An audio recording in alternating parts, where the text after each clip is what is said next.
So picture yourself being a 16-year-old teenager coming from a foreign land 9,000 miles away with no knowledge of the language, of the local language. That was Vitali, the YouTuber in jail in the Philippines, coming from a foreign land 9,000 miles away with no English and no knowledge of what the next thing in life was going to be for him. Landed in New York City, picked up by a relative, and coming to you know to a school district. He was just dropped off the following day, a couple of days later, at a school to start his junior year. Right? Think about that. A 16-year-old boy. He couldn't even ask for permission, like in English, to go to the bathroom or to go to the principal's office or to buy a coffee, to buy like a soft drink, to buy popcorn at school, at the school cafeteria. Think about that. Is that new? Well, for any, being a foreign-born 16-year-old boy, just landed in New York City or anywhere in America, basically, Alabama. It could have been Houston. It could have been Miami. It could have been Chicago. Anywhere, basically, in the States. And next day, he's at school, 16-year-old, and guess what? He looks around, and all he sees, his 30 or so classmates, people with different kind of faces, different kind of language even spoken, not just English, right? But different languages. People with Oriental features, Latino features, African Americans, South Asian, all kinds of kids in a school district like in Bronx or Brooklyn, right? This in this case Brooklyn, right? So having that kind of culture shock must have been really hard. It's already hard for any 16-year-old, even native born US, boy, a 16-year-old is very hard, or girl, or French in Madrid. I mean, any Spaniard, 16-year-old. I mean, things are really tough for any teenagers at this year, 2025. So being Vitali, from a Russian mom and dad, coming to New York City, 16 years at the age of 16, and having to learn the local language, of course English, to adjust to a different kind of society, different neighborhood, a rough neighborhood. Brooklyn is a rough neighborhood. Also Bronx. I mean, think about that. Long Island, some areas of Long Island is very rough too. Especially, I mean, you have different communities, different niche of communities. Like you have the Caribbean communities in some part of New York City. You have the African American communities, the Dominican communities, the Italian neighborhood, and the Latino, of course, neighborhood, the Oriental, the Chinatown. I mean, it's all like a little niches, little villages. It's like you have different little villages all over the world, from all over the world in New York City. So now he's another Russian immigrant, basically in New York. Having said that, his background, I mean, to adjust to that kind of society, that I'm not saying it's bad. I'm just diversity is okay. I mean, who knows, right? I mean, he was adjusting well, slowly, but for sure he was. But something on the line went wrong. Something, click, didn't click.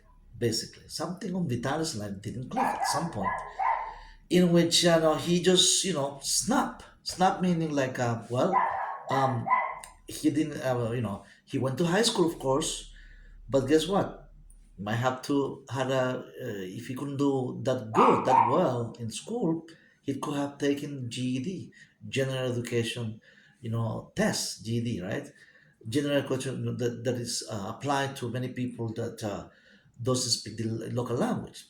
Having to learn English as a second language is hard enough for any foreign-born, person in the States or anywhere. Yeah, even if you are, let's say, you are a Canadian citizen and you go to Madrid, España, or Colombia to live in Latin America, Central America, Mexico, there's still a culture shock, right?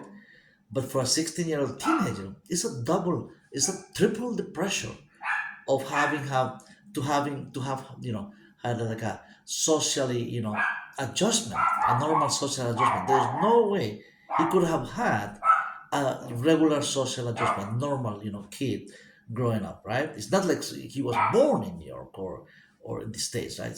Even though if you're born there, it's hard enough to have a normal adjustment. Things change so fast. Things are really, in a diverse society. It's so hard that many kids, even U.S. born kids, they have a hard time to adjust to a life, an adult life. So that transition from being a 16-year-old to an adult life, that must have been hard. Most likely, you ended up at the principal office very often, getting to fight with classmates, with who know. I mean, at recess, during the cafeteria. I mean, it's a process of very tough environment for any 16-year-old. So he went through that. Most likely, he went through that, and guess what happened? Well, uh, the adjustment, something at some point just went wrong. The adjustment didn't really 100% click. So the idea of having a normal, quote unquote, having to find real the American dream, did it go well for him? He didn't make that really route, even though he was. I mean, we're gonna talk about successfully, him being successful or in social media. But what was the reason that he never became like another immigrant in another, a foreign-born citizen, in the United States? He didn't become like a contractor, right? Most foreign-born people in New York, like Chicago, anywhere, basically, become shop owners, become a manufacturer employees, a worker, maybe work at the restaurants. Typically, is working at restaurants, being a construction worker. That's very much what people call the normal life of a foreign born person coming to that. This could be, I'm not just talking about male, a female too. But for 16, 17-year-old, like he was when he came to the States, that must have been really, something went really whack. Something that just snapped, that didn't click. He turned to social media. I mean, turned to social media. But who is not on social media nowadays? I mean, is that very much like saying, well, that's very strange that he was in social media? No, it's not. Of course, most of his peers at that age, they're in social media too. But something snapped. Something he found that he couldn't find himself being another, just a normal kid in high school, in high school in New York City. He found it in social media, basically. He found that even his accent, right?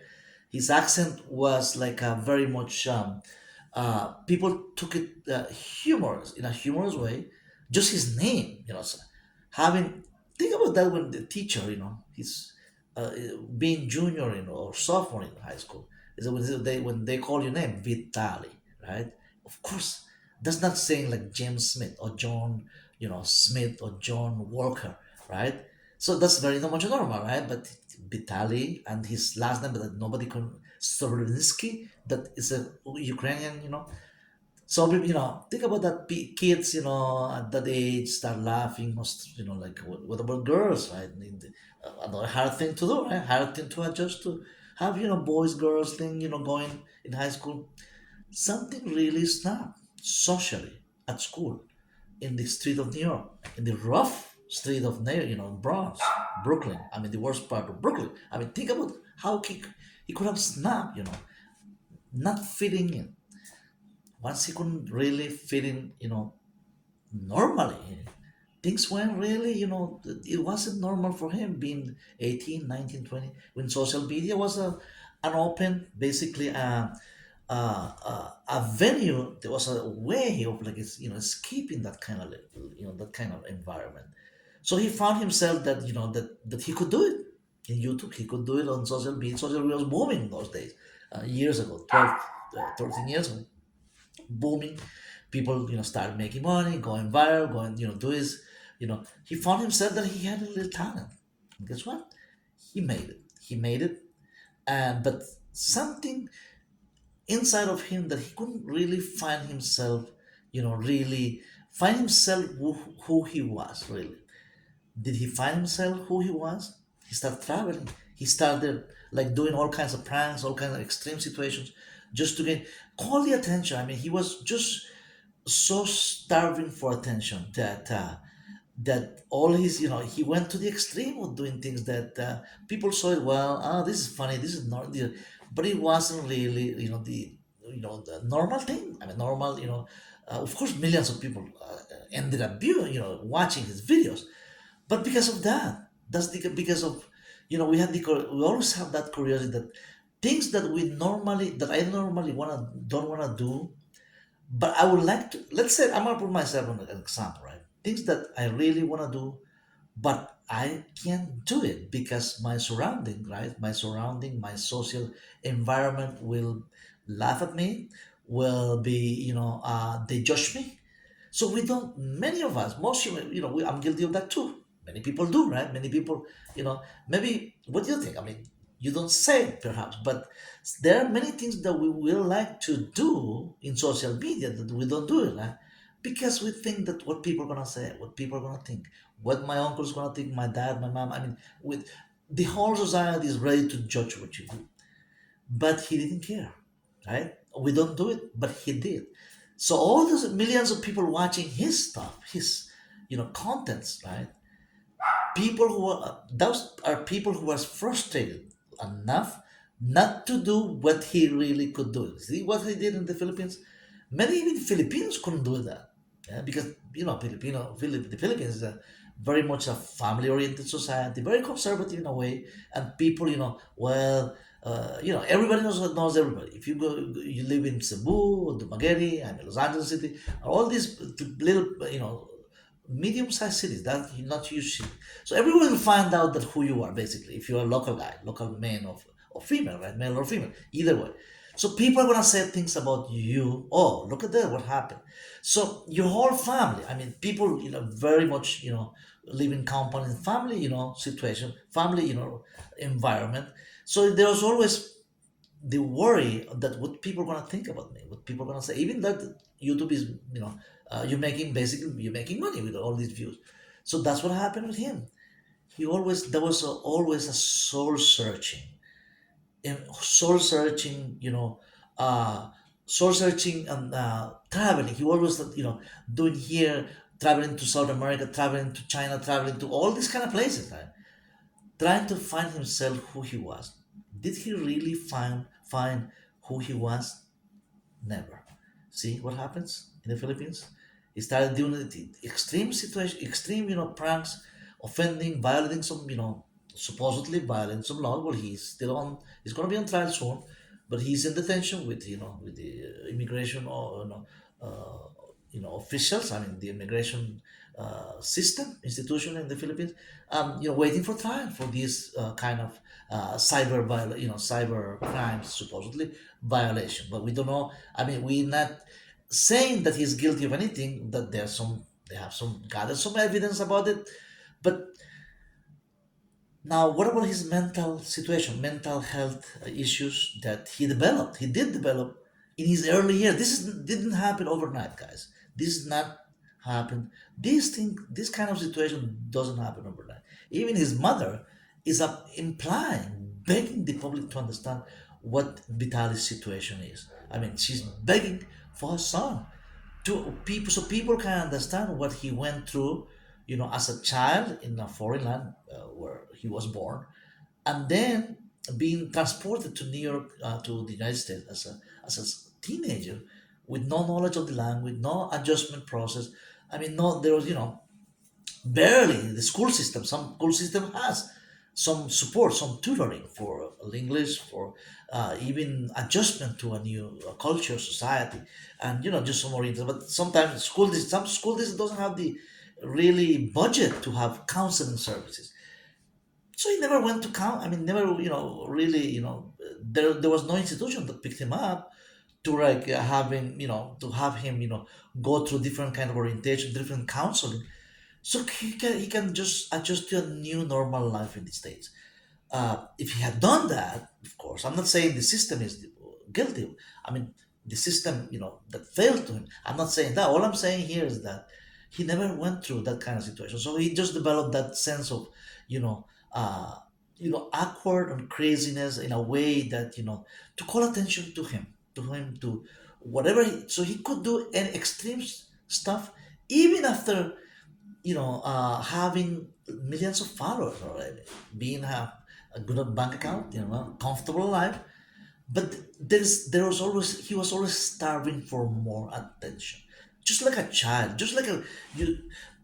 Have you seen this? Sometimes an only child, a 6-year-old boy, who's always doing something, breaking the TV, throwing things up. I mean, just to call attention on him. I mean, something usually it's an only child, you know, a couple with an only child that at home, or the youngest of the siblings sometimes at the family home.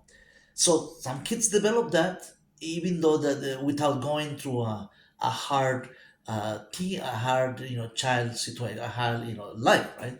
But in his case, of course, all this new, everything that went new for him. I mean, his a new country, new adjustment, new friend. He left everything behind, right? When he was brought to the States, right? Uh, so that made really hard. He never adjusted to a normal life, to a normal situation. Suddenly, he found himself in New York, with all these malls, Fifth Avenue, New York City, Manhattan, all this, that was new for him. I'm not saying in the, the place where he was coming, there are big buildings too. It's a modern society also, but new friends, new language, new everything, and in a way, it's loneliness. I mean, you have it could be a lonely society in which, when you come from a foreign land, to have even the food. I mean, to have a new adjustment to a new neighbors. People have very much privacy. It's not like in the provinces in the Philippines that you can have everybody knows everybody, right? In the provinces, right? Or Latin America, in Mexico, Latin in Colombia, people have more that community type of life, which I'm not saying that's the best kind of life. All I'm saying, the community meaning people in the neighborhood knows everybody else. Everybody else knows everybody. They know you. You are the next door neighbor, but people know everybody. Even the stores. Some stores can give you like a credit for. I mean, credit meaning like they just at hand. In some part of Latin America, still there's tradition that they'll have a notebook and give you credit like a 200 pesos in Mexico if it's near Mexico, and they will give you credit just because you live, because somebody knows you in the neighborhood, right? But can you do that instead? You can, you can go to the deli to eat a sandwich or breakfast, or just a breakfast for 10 years. They know the homeowner of that deli or that 7-Eleven. Have you ever been to a 7-Eleven anywhere in the state or anywhere in Canada, Europe, and you can ask for credit? I mean, so they can put your name there, and that you're gonna pay next week, after payday. See, there's no such thing as giving you credit because of your name. But that's a way of that society works, industrial and modern society works. But Latin America, the traditional provincial society, if somebody knows you, you live there in the city, even you if you're a newcomer, living there for 6 months or 1 year, you stay there, uh, and if some people know you, well, you can ask for credit at the store sometimes, and they put your name there and say, okay, you owe 200 pesos for one instance, or lempiras or colones, or pesos in Colombia, or Costa Rica colones, right? Or balboa in or dollars in El Salvador, right? Because the dollar is the official money, official currency in El Salvador. They put your name, and at the end of the week, or you can come and pay. Okay, sure. Leave me your phone number. And one referral, two referral, somebody who knows in the community, right? Or pastor or somebody. So there's some tradition going, instilled in Latin America, Asia, right? But now being here in the Philippines, you see how things, he never thought that. Vitaly, I'm still talking about, this fellow YouTuber who's in jail, facing jail time, big time now. Some, the expert says that it could be 6 more years. We hope not. We hope that the the system, the judicial, the Filipino judicial system, to a fair trial. Just it could be a fair trial, just like anybody else. We're not. There is not asking special, special treatment just because somebody's a foreigner, right? Or no special treatment because somebody went through a hard and rough teenage or childhood years, right? So that's what my take for in this case, on Vitaly's case in the Philippines, facing a huge jail time. and we see what happened. Well, now he's in a holding facility and soon to be going on trial before the end of the year. So keep you posted, guys. What do you think his case should be? The end result will be. What did give us a comment and we'll keep you posted for the latest in his trial. Take care and we'll see you in the next video.